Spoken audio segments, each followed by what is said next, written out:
one who came up with the idea of this, the definition of this panel. She couldn't make it today, and also Kamila Janan Rashid also couldn't make it. So as a result of that, we have both only Sunni Muslim representation, whatever that might mean, and only South Asian representation. All of which brings us into certain conversations about what we've been struggling to do and why we haven't been able to do it. Just by way of introducing the panel, I want, with Sadia's permission, to just read something that Sadia wrote during this panel at the New School that she wrote jointly. She wrote it jointly with Cheyenne Turians, who describes herself as of settler and indigenous heritage in Canada. And this is the portion that Sadia wrote responding to Cheyenne. The interior of the United States feels like fear. This fear justifies a state of constant violence mobilized against a field of moving targets. German Jews were caught in the net of Executive Order 9066, as there was not yet a move to distinguish between Jewish as an ethnicity and German as a national identity.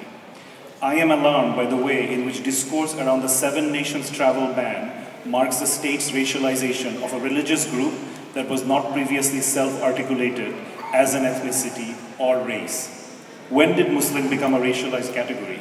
What is born out of Islamophobia as a distinct category of exclusion? I want to remember people whom I have not yet met, or who are within and amongst us, who were and are also still treated like strangers in this land. In the shifting entanglements of settler-native slave relations that undergird settler colonialism, how can we theorize and attend to the particularities of immigrant arrivals? Drawing from the post-9/11 neo-imperial language of threats to the state within and outside its borders, Jody Bird writes, in the United States, the Indian is the original enemy combatant who cannot be grieved. This land belongs to strangers. Sadia Shirazi. So by way of introducing the 2 other panelists, first up we will have Vivek Ball. Vivek's earliest work was Taxiwala autobiography in 1994, followed by Mutiny, Asian Strong, The Underground in 2003, and then finally Bengali Harlem, which Priyanka Dasgupta referred to. She'll be followed by Basira Khan, who very recently exhibited her first solo exhibition titled I Am Muslima at Participant Inc., and also curated a Wild Gander at Brick. She also has a performance coming up at the Montreal International Music Festival in 2017. So first up is Vivek.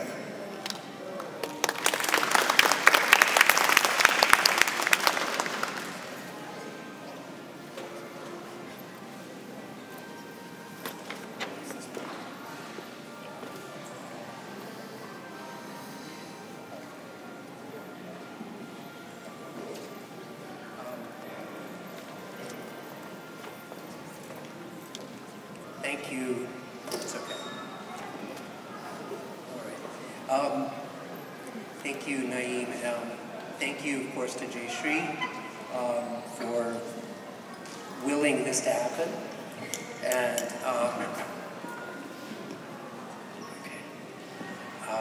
And to Prerna and to everyone who's been involved in putting this together. I'm going to do something that I don't usually do, which is try to speak without a written text. So I hope you'll be generous with me, because I'm, as my advisor when I took the fateful step of getting a PhD, as my advisor once told me, I'm a slow talker and a low talker, and therefore I should always have something on paper to reference. So I'm breaking that rule after like 9 years or something. So when Naeem contacted us about this particular panel, he asked us to each present one image as a beginning point for our talk.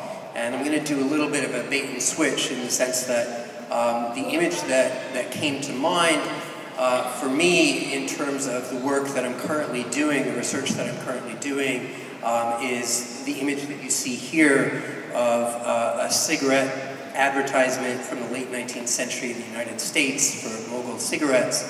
And the kind of visual trope that you see here of the Maharaja or Amir sitting, being fanned by servants, being entertained by a scantily clad dancing girl, being served presumably tea and something that looks like Aladdin's lamp. And so this visual trope, which had its origins in British and French colonialism, and the kind of Orientalist imaginary that emerged from the colonial relationship, was one that actually entered into United States consumer culture at the end of the 19th century in a way that to advertise, especially within the tobacco industry, but really was part of a moment in the late 19th and early 20th centuries in which this kind of blurry category of the East that included the Indian subcontinent and North Africa and the Middle East was actually all the rage. And there was a fashion for the Orient and the East of a scale that was even larger than the kind of 1960s hippie celebration of Eastern spirituality and imagery. And the reason why I wanted to start with this photograph or this image is because this also, the kind of exaltation of a particular kind of fantasy, India or Asia or Orient, was coexisted with the Asian exclusion era. It coexisted, it all unfolded in the period between the enactment of the Chinese Exclusion Act in 1882 and the expansion of that exclusion to the exclusion of almost all Asian laborers in 1917 with the Asiatic Barred Zone Act. And in that period was a time when people from this part of the world were vilified, attacked, and, as I said, ultimately excluded in a way that's very resonant with the present. And so that was the image that I was intending to start with, and the bait and switch is just that I felt like the stakes of what I'm trying to look at that point 100 years ago are actually embodied in this image, right, from the Democratic National Convention of Khizr Khan, Ghazala Khan, at that moment when Khizr Khan challenged Donald Trump. And the reason why this image I keep coming back to, and I'm sure many of you keep coming back to this image, is that, well, two things in relation to fatal love. I mean, there's, on the one hand, if we want to talk about fatal love, on the one hand, there's this kind of the fatal love that we have potentially for this couple who could be our auntie and uncle, right? At that moment where we're recognizing them as a couple who has lost a child, early in life, and also at this moment where they're being thrust into an incredibly toxic and violent environment of the election, right? There's the fatal love of them for their son.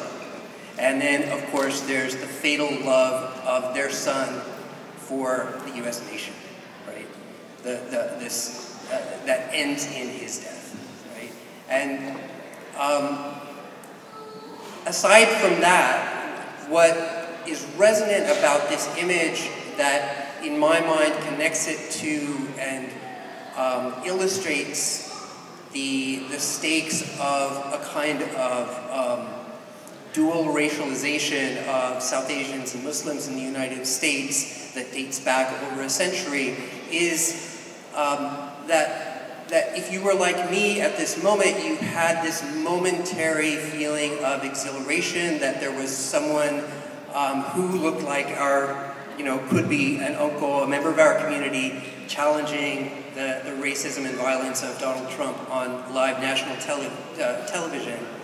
But at the same time, how fleeting that moment is when it sinks in that we're being given this choice, right? Between, on the one hand, a candidate for whom brown people, Muslims, South Asians, Latinos were unequivocally the enemy the threat to be excluded from the nation, right? And then the other candidate, on the face of it, celebrating the inclusion of brown people, of Muslims, of South Asians. But here's the rub, right? Celebrating through the example of someone who has had to prove their Americanness, their belonging in the nation through dying in an imperial war fought by the nation, right? And that duality is, I think, something that has existed from this earlier moment to the present, in the sense of these binaries of belonging, of the acceptable or the unacceptable, of the desirable and the undesirable, that even written into the exclusion laws of the late 19th to early 20th century, that even as Asian laborers were being excluded, there were categories of exception within those same laws that allowed Asians who were merchants and professionals and religious figures and government dignitaries to enter the United States. So these laws that we've thought of as laws of exclusion are in fact laws of selection that are setting up a binary of the acceptable and the unacceptable, right? Or to use Swati's terminology, the suitable and the unsuitable. So my question, so I'm sort of thinking through the nation part of this faithful triangle that we're speaking about today, and about the idea that this binary that some people have described in the present moment as the binary between the model minority and the terrorist, that it's not just a set of conflicting representations of who we are, but rather it's a form of discipline, right? In which we as communities are rewarded for striving toward the model minority and are face very real dangers and violence to the extent that members of our community do not or cannot strive toward that image, right? So that binary is a form of discipline, right? And the question is, how do we break out of that? And that's what I keep coming back to, the idea of the nation, and how often I myself in my work have been thinking about the trajectories of our communities in terms of struggles for national belonging, right? And struggles for national acceptance, right? And I guess, you know, what I want to ask, you know, when in our art and our activism we are pushing back against the policies, the vitriol and the violence of Trump, his administration, his supporters, and his party, you know, it seems relatively clear what we're fighting against, but the question is, what are we fighting for? You know, is it about national inclusion and acceptance, right? And, you know, are we fighting for national belonging when the founders of the nation did not, and their descendants do not, in fact, themselves belong on these lands, right? Are we fighting for national inclusion when the nation in which we wish to be included has, from its inception to the present, been a colonial and imperial nation? When the nation shows little sign of truly coming to terms, either with its origins in dispossession and enslavement, or its present of expanding inequalities and mass incarceration. And, you know, this is not even necessarily to single out the United States as a nation, because all nations, even the ones that our grandparents fought so hard for in the anti-colonial struggles of the 20th century, have been born in bloodshed and maintained through inequities and exclusions. So the question, you know, as artists, as activists, that I want to pose is rather, in the 21st century, should our struggles be directed toward inclusion and belonging in the U.S. nation? Or should our struggles be directed by understandings of justice and humanity that transcend any nation?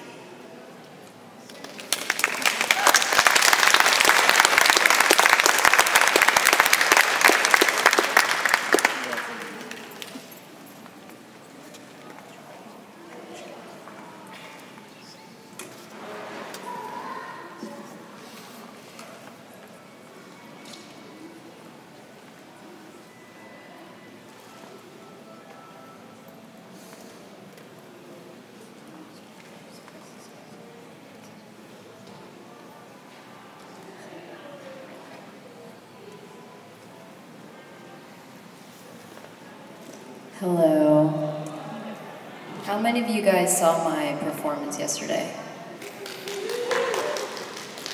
Some of you, all of you. Okay. That was just a little, like, shameless wondering. Okay, so, in reference to the bait and switch, I'm gonna show a video. And the video is a film that was made in 1950s, in and around the 1950s, by Jean Genet. How many know Jean Genet? A couple. I'm mainly interested in the text that he left us, which is called Prisoner of Love.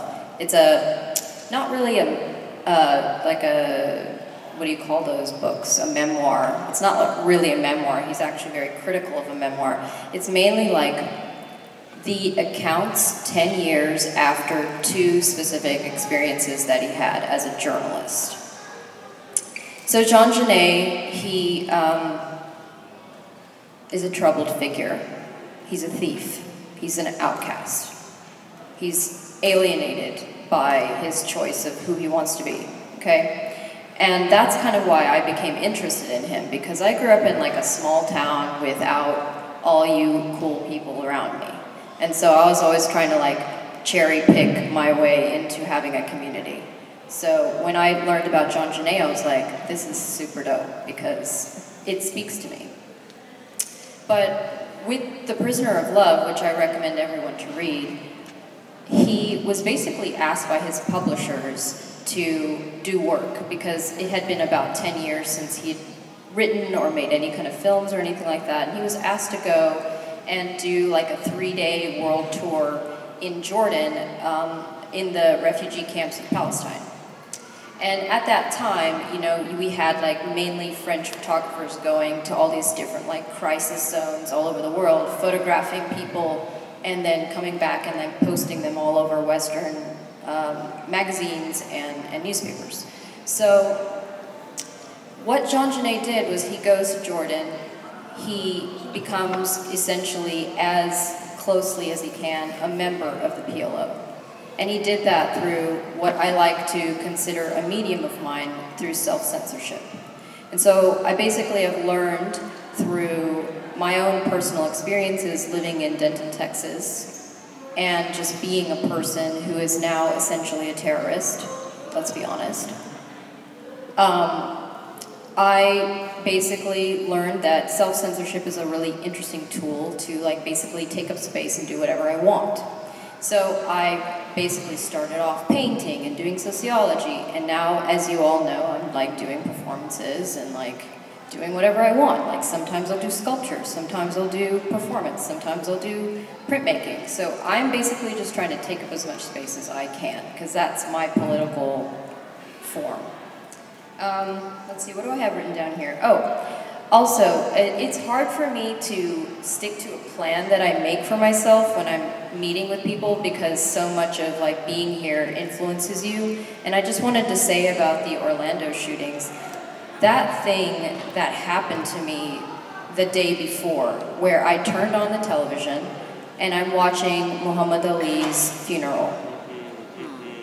And that was like, I mean, I've been on this planet for like some odd 30 years. So I'm not going to tell you my exact age. But seeing that funeral was so instrumental and so meaningful to me. And it's like the first time that we've seen a Muslim funeral on national TV. And on some level, as he says, fly like a butterfly and sting like a bee, that was his last protest, because he's basically saying being Muslim is American. And he's saying that post-body, post-haste. And then the day after that, we have this Orlando shooting, which completely nullifies all of the national TV, all the social media, and everything is shifting over to this huge violent crisis. And for me, that's just like a thing that rests in my head as a big question mark. Okay, so going back to my plan. So I was gonna read like a artist statement, but I feel like I talked about myself enough. Now, I wanna show this clip. It's a 5-minute clip from a 25-minute film by Jean Genet that they made in 1950. And I think it's appropriate to our talk about, like Stuart Hall's code switching and how you deal with senses of alienation when it becomes like a political strategy to other people, especially during colonization. So Jean Genet was very interested and politically aware about the Algerian War, and this film essentially is set up in kind of a triangle where you have the event, the photographed, and the photographer. And so essentially what's happening is you have the kind of like victim, prisoner, person, you have the event of what's happening, and then you have the perpetrator, the police officer who's like looking in.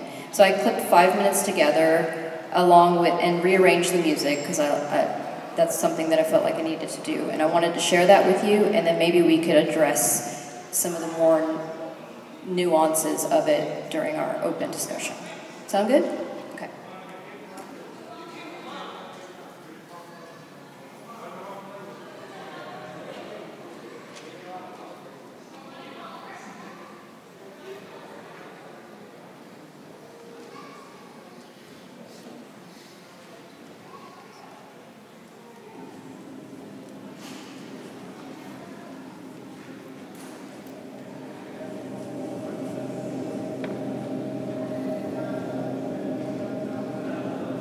This film was originally banned because of its queer content.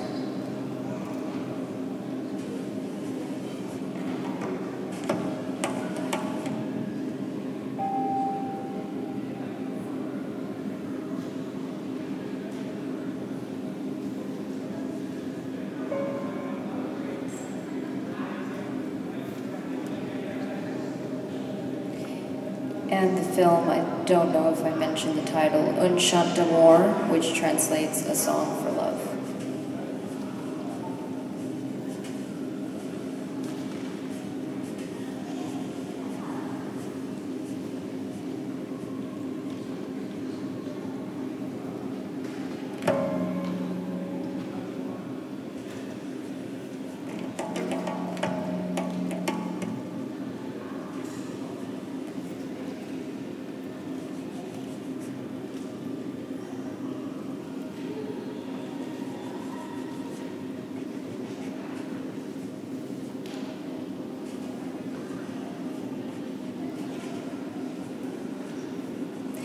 The plot of the film is they're French prisoners, they're Algerian prisoners in a French prison, where a prison guard, this man, the perpetrator,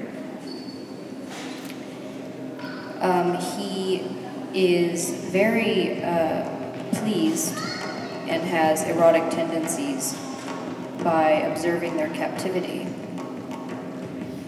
The prisoners, of course, being Algerian. The guard becomes envious of the love that they bond between them, even though there's like these massive brick walls between them.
a revolutionary vision of emancipation through sensuality.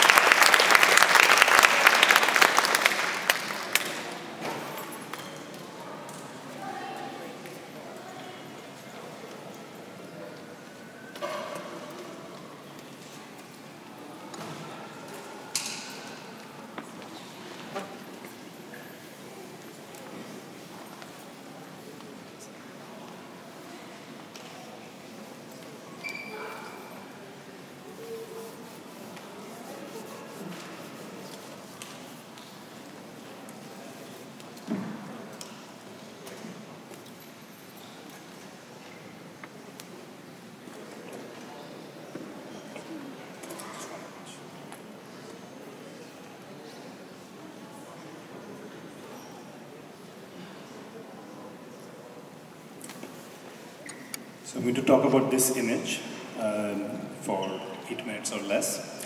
This is a photograph of Muhammad Ali showing his Bangladesh passport at a press conference in 1978 when he went to Bangladesh on a state visit and received the citizenship as well as a plot of land. It's related to my interest and points I've made during the Q&A in the last session about transnational solidarities that involve ideas of faith and faith as race, and what mistakes can happen in this transnational solidarity.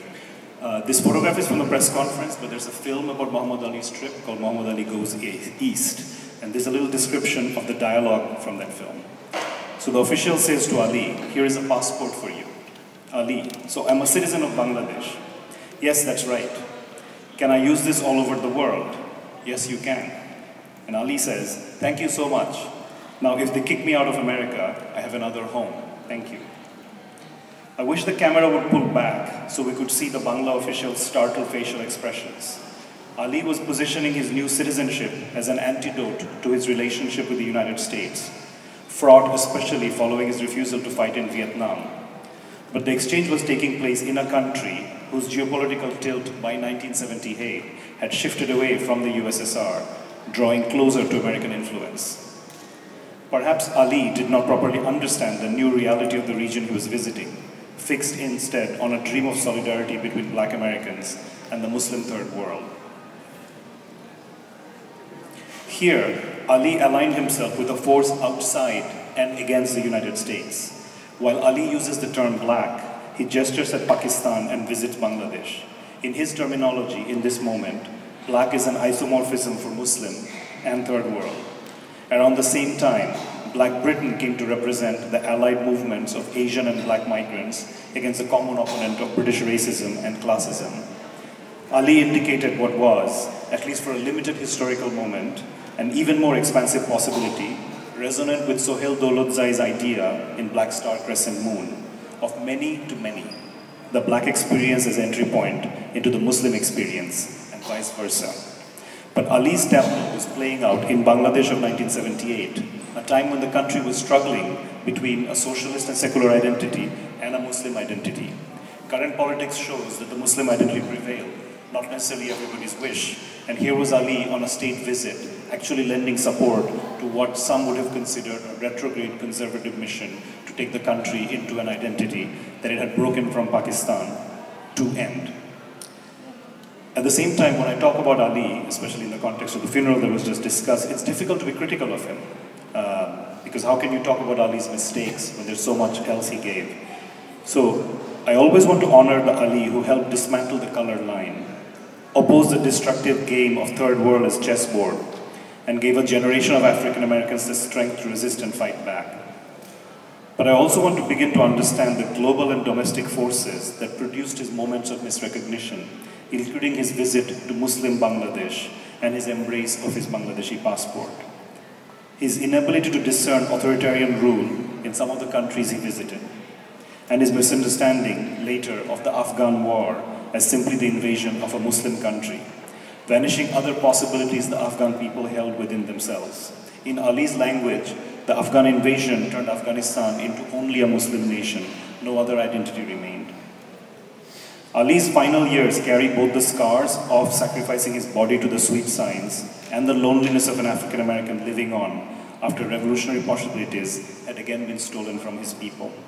What I've been thinking about a lot in thinking of transnational solidarities is this idea of mistakes and what mistakes we take on and take on as natural, especially in this conversation we're having about Muslim as a category that's newly now reified as a very specific thing, while for a lot of us it's also an identity that's been incredibly fraught for decades in countries we might have come from. But now in this moment we're required as an act of resistance to re-enter this identity as a way of speaking back to empire.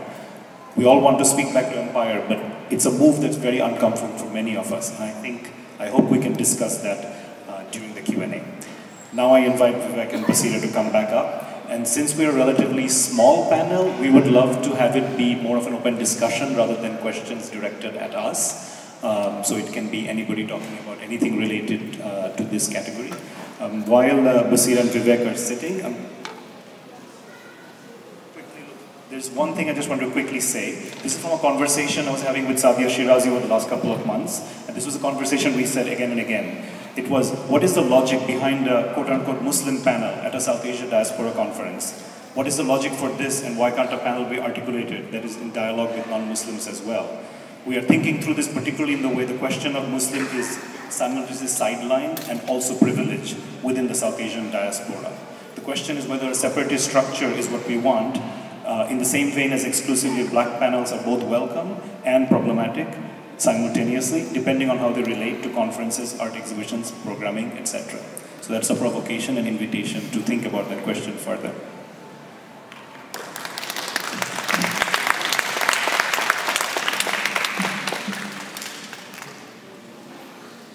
So I have this mic to make this more dialogue-y. So if anybody has any comments, questions, provocations, just raise your hand and I'll come.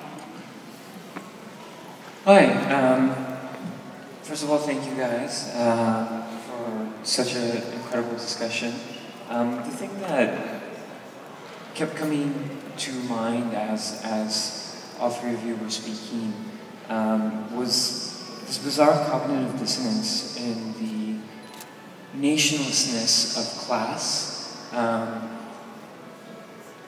in conjunction with the kind of racialization of faith that you're talking about. You know, part of Muhammad Ali's, to pick one figure, part of his power was his celebrity, which kind of elevated him to another class, which gave him this kind of mobility and platform. So I'm wondering if you guys could maybe speak to that topic a little bit, and certainly anybody else.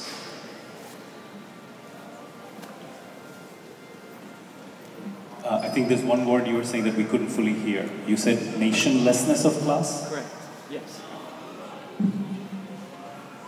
In a way that class kind of... You mean like third culture kids kind of thing, you know? In a way that class allows people to ally nationalism, to kind of escape from that into this other globalized space. You know, people who maybe can travel without a passport.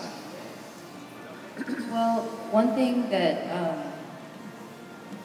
I can maybe say, I don't know if it's actually going to address your curiosities, but I do think in terms of class quite a bit, and I think about like the ghettoizing of these different kinds of like skin types and nationalities that make up Americans, right? So like, for example, being part of the South Asian Creative Collective, like that was like something I was always thinking about, like the idea of where class fits into it and how like skin tone fits into that as well. I do think it's kind of important for a person, like for example, like Muhammad Ali, or like yesterday I was like making jabs at Kareem Abdul-Jabbar, you know, like these kinds of figures in America where they were able to elevate to a sense of popularity through their game, through the fact that they were entertainers. I think those particular people use that elevation of class to benefit and like trying to like blur the lines of this idea of nationalism, or like what posse you belong to, like what nationality you belong to. And I think that's very, for me, it's saved me. Like that was I was able to like plug into them, you know? And I also just think it's kind of messed up that like people of color have to be entertainers. So I play with that in my own medium. I play with the like idea of like, oh, what would it be like if I imagined myself a pop star or something like that? Like, how could I play with that? How could I criticize that position of being POC femme in America? So that's the way I kind of address those issues. Not sure if I'm answering your question. I think the moves aren't as effortless or smooth as they look, especially when we're looking back historically. Muhammad Ali specifically paid a tremendous price for refusing to fight and refusing to go to Vietnam. In fact, the reason he started losing, and losing quite brutally in the 70s, is because he took 5 years out of his prime fighting years and came back and needed to earn money. I mean, that's the dirty secret behind the Bangladesh trip, is those were trips he was doing because his managers were trying to figure out how to raise money. And so even that passport gesture is not what it looks like. And I think there's a super complicated move with him, which you refer to the funeral and was written about, which is that, you know, he becomes toothless by the 80s because Jimmy Carter manages to seduce him into this idea of a new America that embraces you. And I think Muhammad Ali also doesn't ask too many questions about that embrace, because by then he's older, exhausted, and lacking his crucial comrades, including Malcolm X, who's such a guiding force, is gone. So he accepts Jimmy Carter's quite soft invitation, and he literally is invited to go to Saudi Arabia to build the coalition of Muslim nations against Afghan invasion. So I think that's when he starts becoming harmless, and of course Parkinson's robs him of speech, so that by the time he passes away, the obituaries can also create a different kind of Muhammad Ali, which is a very safe Muhammad Ali, which the obituaries talked about. So I think it's not exactly what you're talking about, but these moves are also, they're never what they look like. I mean, we can see, I mean, most of us can probably pretty clearly identify what was our personal subjectivity living in the United States after 2001, let's say, and what's our subjectivity after, let's say, November 2016. We can even go back and say, oh, this is how I described myself, and this is how I describe myself now. But with a lot of these historical figures that we're also looking at, I mean, you know, going from Vivek's presentation to Basira's, all of these figures, you know, we're also looking at it now and missing a whole series of things in the middle, and sometimes constructing a pretty simple story of what's going on. I'll just add, you know, when I was questioning questioning the goal of national acceptance or national belonging, what I was gesturing toward was not a kind of transnational cosmopolitanism, you know, of the kind that you're referencing, and also, you know, I think from the very early, from the time that I was working on Taxiwala and interviewing recent immigrant taxi drivers in the early 1990s, and I would often ask a question about the American dream and how they feel about it now after being working as a cab driver for 3 or 4 years, 5 years. And I was always, you know, in my 20s, I was always surprised that the idea of the American dream and the desire for national belonging was still very strong, right? Even amidst that level of struggle. And that's not something I'm criticizing outright, but rather asking us to think about the way in which, on a larger scale, our communities are directed toward a certain kind of Americanness, right, in order to be acceptable, and that the multinational corporations that have crossed borders in the other direction into the lands of our ancestors no one ever asked the people living there whether those corporations belonged, right? And the armies and the drones, you know, no one ever asked whether they belonged. Asked the local people who lived there whether those incursions of foreign states belonged, right? And so I guess I'm thinking about how to, you know, when we're fighting for the immigrants, documented and undocumented within our communities, whether how we can do that without making claims of belonging, but rather make those claims based on justice and the inherent humanity of the people along with that we are fighting along with. Does that make sense? Yeah.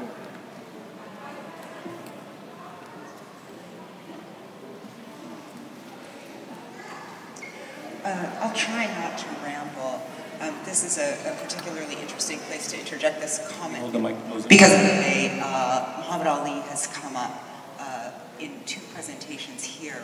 And something that I've been listening to as somebody who's here as a writer, sort of covering the event with an interest from a global contemporary perspective, and as a member of a different diaspora, is the way in which Blackness is being used to translate or mediate the experience of the United States, that looking at the diaspora here in the United States, that again and again, Blackness, Black culture, Black theorists, and now Muhammad Ali are being deployed as forms of, I would say, mediation to translate. And I really like what Naeem said about the moves aren't effortless or smooth. So I was wondering if any of you were interested in elaborating on Blackness as a touchstone, because when you come to him as a Muslim, you're coming to him as an American who has converted just as much as any of the white people doing yoga are also making some sort of cultural translation or appropriation of a sort. So I was wondering if you had any comments on that, and also make a comment in that idea of effortless or smooth, the importance of more thorough knowledge, like Americans lack, a knowledge of partition. I did spend time a year studying in India, so I'm not exactly foreign to that history. But the history of Blackness in America in creating those links, because these are things that I found very interesting in the way it's being adapted. I just wanted to throw one thing in. You maybe know this already, but it's not such a surprising move because African Americans are the single largest population of Muslims in America, and the fastest growing group of converts actually in the United States. So they're the largest, second is South Asian, third is Middle Eastern. So it's not such a jump, in fact, to talk about the Black experience as a way to understand. One second,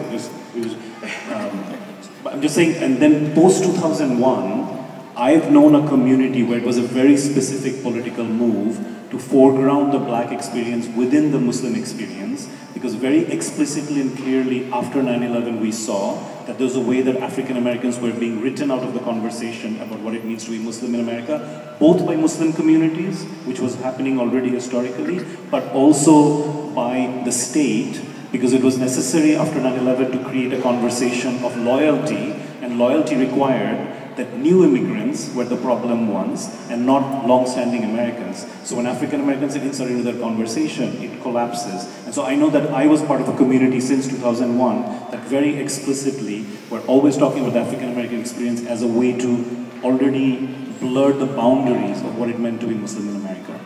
I think that's tremendously relevant, especially because the Nation of Islam holds a fairly marginal position in the transnational Muslim community.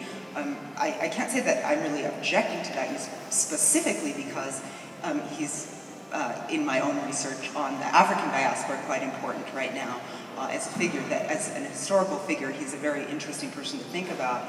There's no reason to be looking at younger celebrities. I would not say that he's an entertainer as much as he is an athlete, but that the issues that surround his objections and his ethnicity don't necessarily lend him the sort of political force I think that you lent him in terms of representing Black struggle in the United States, because he actually separated himself through his participation in the Nation of Islam and as a follower of Elijah Muhammad as separate from those very Christian movements.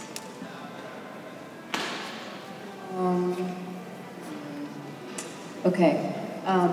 I'm gonna add, I'm gonna be the like person in between these two scholars that, I mean, I can say I'm a scholar myself, but I actually really like talking about myself as a case study.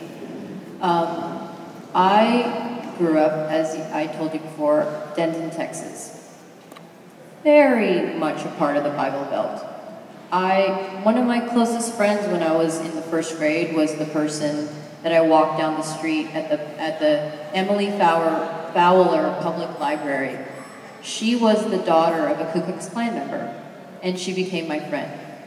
Because I didn't really understand the politics because I was in first grade, but later I realized that she was trying to convert me to Christianity, and basically she didn't care about me, she just wanted to like, you know, check off some boxes or whatever.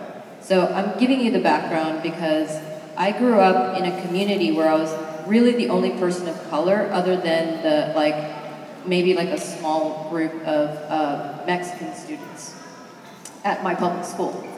So I grew up thinking I was black. And I grew up in the reflection of blackness because that was my culture, because I was severed from the partition, the geography of what it meant to be Afghani or Indian or Pakistani. Okay, and my family protected me from the trauma of that, or at least they tried to. So I think that that has to be a part of the conversation when we're targeting this kind of like language. And also something that I learned actually from Vivek Bald's Bengali Harlem, and also something that there is an artist in Priyanka, who I just recently learned about, who's also been doing work based on Vivek Bald's work. Anyway, so what I'm trying to say is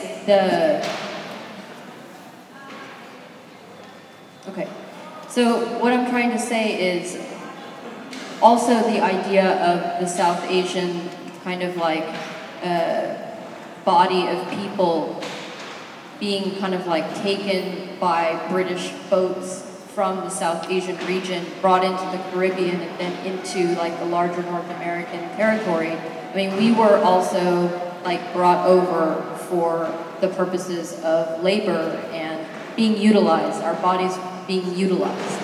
And there was no category for us. The consensus didn't really say Asian or other. You know, we just were like dumped into whatever category because we weren't seen as American, we were seen as material, okay? And so, yeah, naturally, I grew up within the black identity. And it was only after September 11th that I became a terrorist. I became a part of a brown community of people. And that's when the identity of being a Muslim, you know, formed. So I think it's important to like think of us as case studies. Priyanka had her hand up, and I just want to say we don't want to be in this answering question mode. We just want to hear from everybody. Everybody could have been on this panel, so just please, you don't have to ask questions. We want to hear from you. I don't have a question. I just wanted to respond to your question. When you speak about, well, first of all, you equated white women doing yoga with our affinity to blackness, which I think is a little problematic. And for at least, I mean, and you also said that Muhammad Ali was brought up in 2 of the presentations today, which I think is fair to bring up. It also doesn't blanket all of the presentations as each presenter being finding affinity with this. I think those of us that are talking about blackness are very specifically interested and find real meaning in this affinity in our work. I grew up in India as black. I grew up in India as someone who grew up in New Delhi, where predominantly I'm surrounded by North Indians who were of lighter skin color, who didn't understand why I had the privilege I had because of the way that I looked.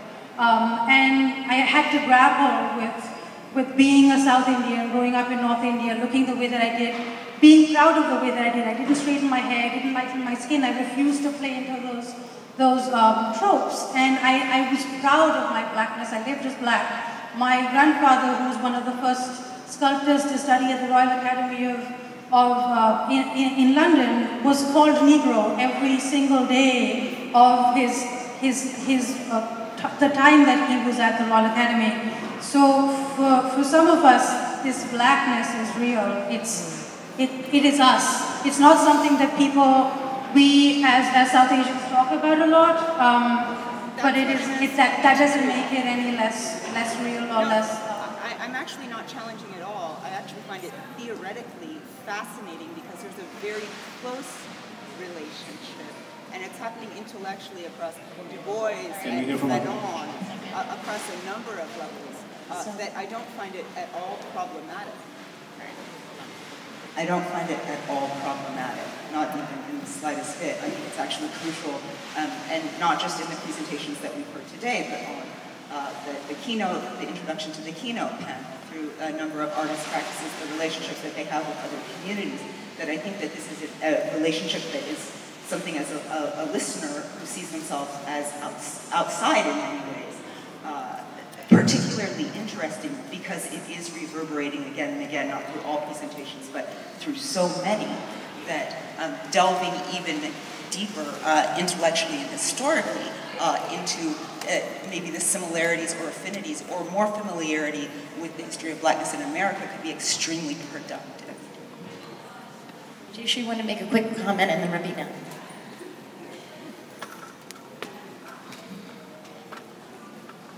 So I want to talk to this idea of the Black South Asian solidarity as it reflects within the work and the community. So back in the 90s, there was an organization called Youth Against Racism, which was a South Asian organization that specifically worked on issues of race. There's a committee for anti-Asian violence, which is still around, which does this type of work. And what hasn't been talked about is that 20 years ago I founded Saucy, the South Asian Women's Creative Collective. And my inspiration for founding Saucy was very much all the black photographers that I was around. Because I lived close by, I studied at Queen's College, I studied at Queensborough Community College, and through the local networks of artists of color that I'd always been surrounded by, I had access to a really amazing, thriving community of black art makers, cultural producers, whether they were photographers, whether they were performers, musicians, poets, whatever it may be.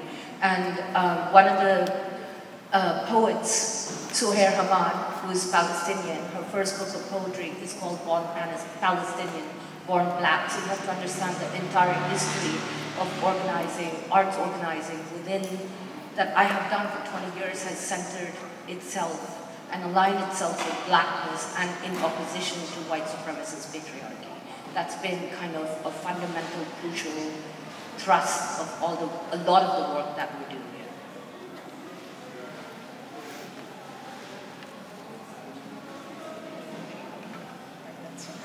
Good afternoon. So this panel has triggered a lot of things for me personally and collectively as a Muslim New Yorker.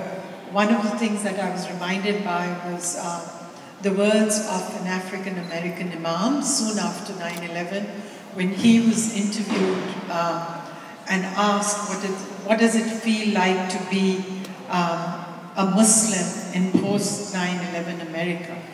His answer was, it's like being black twice. And I have never forgotten his words. They have inspired me. But what also happened on a personal level was overnight on the 12th of September morning, I wake up and the way I perceived myself changed. Prior to that, I was a Pakistani immigrant, you know, just like many of us over here. And I woke up the next morning and I look at myself in the mirror and what I see is a Muslim American. So my Pakistani identity was kind of pushed in the background.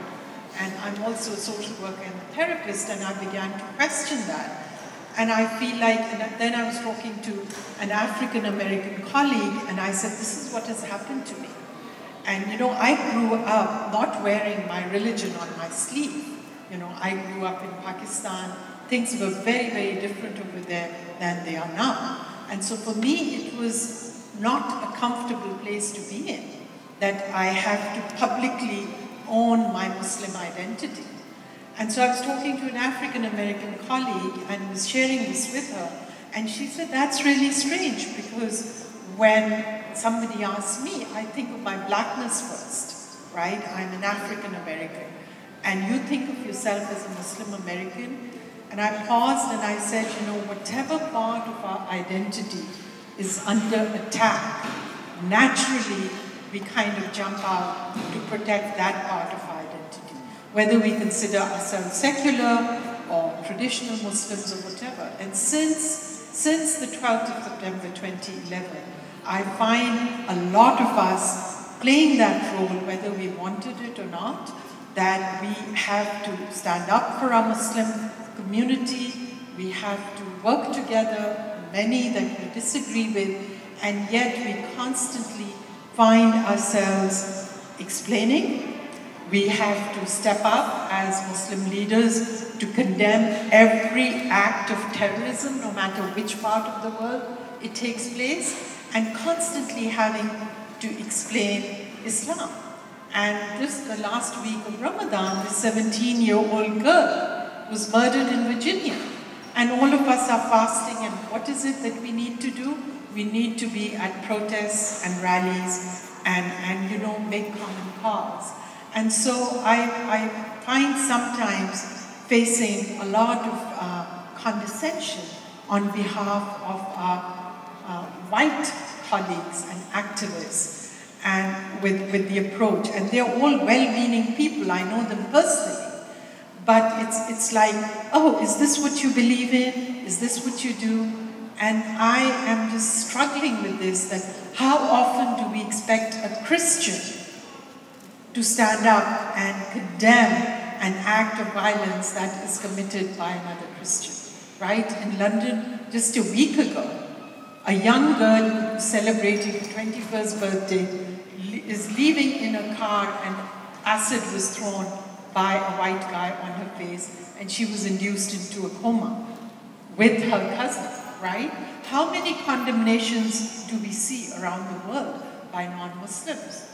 So it's constantly that struggle, having to, I don't like to be in this role, to just stand up and have to explain ourselves every day, what we believe in and what we don't. Yeah, I think it's interesting that when we talk about the descent of whiteness from like the social norm, when there's like criminality involved in the social norm of whiteness, it's always targeted through like the health care system. Oh, this person was clinically insane, or, you know, so I think that's very interesting that like, if you have a black or brown body, you're automatically violent and you're part of an organized group. But if you're white, you have this kind of like sense of like, it's connected to health and connected to not having the right healthcare system to support this person who's having a psychic fit. So it's a really good point. Thank you for sharing. It's very hot. Hello, everyone. This has been really illuminating, this conversation. Just to interject briefly as a non-Muslim critic and scholar of Muslim International, I think part of what Naeem, you were getting at with your reference to Sohail Daulatzai's Black Star Crescent Moon, which is a great book, and you should all go out and buy it, that thinks about blackness in relationship to Islam and sort of thinking transnationally about blackness and Islam concurrently, is that in people's comments just in this discussion so far, sometimes blackness is used as an analogy to talk about racial trauma or violence and the experiences of racial trauma that people are witnessing and experiencing post 9/11, for instance. Sometimes blackness is about actual embodiment and actual people's lived experiences and sorts of forms of solidarity and affiliation with actual African Americans. And Jayshree, you talking about the formation of SASI, I think that's so helpful for us to think about that historical context, that those alliances in the United States were not the same the way they were in the UK, for instance, when we think about blackness, the way Alan talked about at the keynote, about blackness being a political category that encompassed post-colonial subjects broadly, who were from African descended and Indian descended, for instance. But then in the United States, because of South Asian migration to the US, has been about selling a story of anti-blackness and assimilation towards a kind of white supremacist norm. That the kinds of affiliations that these radical Desis have chosen to construct and affirm in the United States context, and then all the scholarly work that has come, Vivek, I'm looking at you, right, subsequently, has been about erecting those kinds of political alliances explicitly as a response to white supremacist logic. And so what happens when we kind of fall into post 9/11, suddenly now we see our hijabs, or we suddenly see our, Muslim identities or our brown identities, and we use the language of blackness, which is really to say we use the language of race and racialization and the racialization of Islam, right?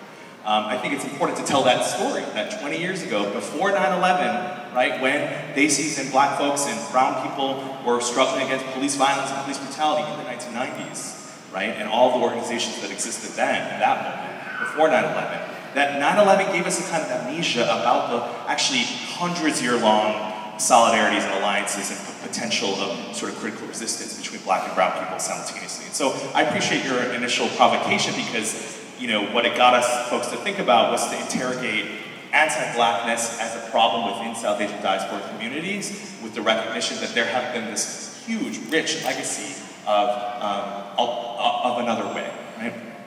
Okay, so we only have a couple I would minutes. quickly respond to what Ronak said. I think there are some amnesias even in what you said, because the history of Black Asian solidarity isn't as smooth as we would like it to be. And I think one of the reasons that many of us responded, perhaps at least I did, slightly defensively to your question, is this moment is really precious, but it can also slip away really quickly. I mean, South Asians Against Police Brutality and Racism was mentioned, but I also remember going to those meetings and seeing how few people were there. And all the South Asians who said, why are we going? We are not targeted. And I remember going to the Amadou Diallo rallies, walking through heavily South Asian neighborhoods and nobody joining.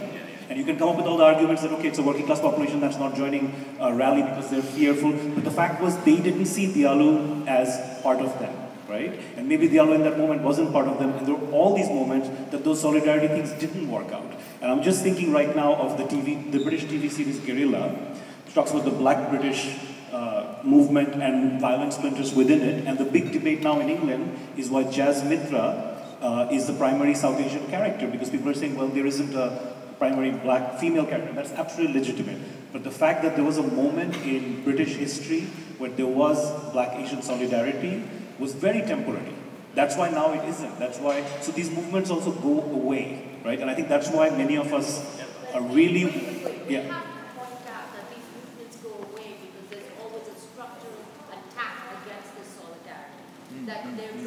From inside and outside. Yes, absolutely. I mean, all the kind of institutional superstructures that we're surrounded by work constantly to erase that solidarity.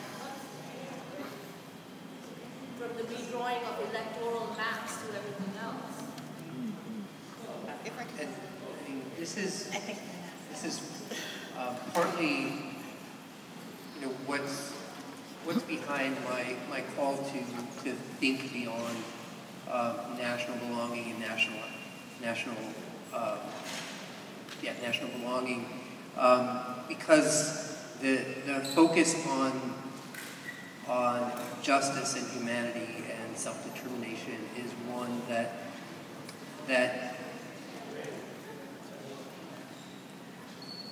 more clearly leads to solidarity and recognition of commonalities across these various divides, as opposed to the kind of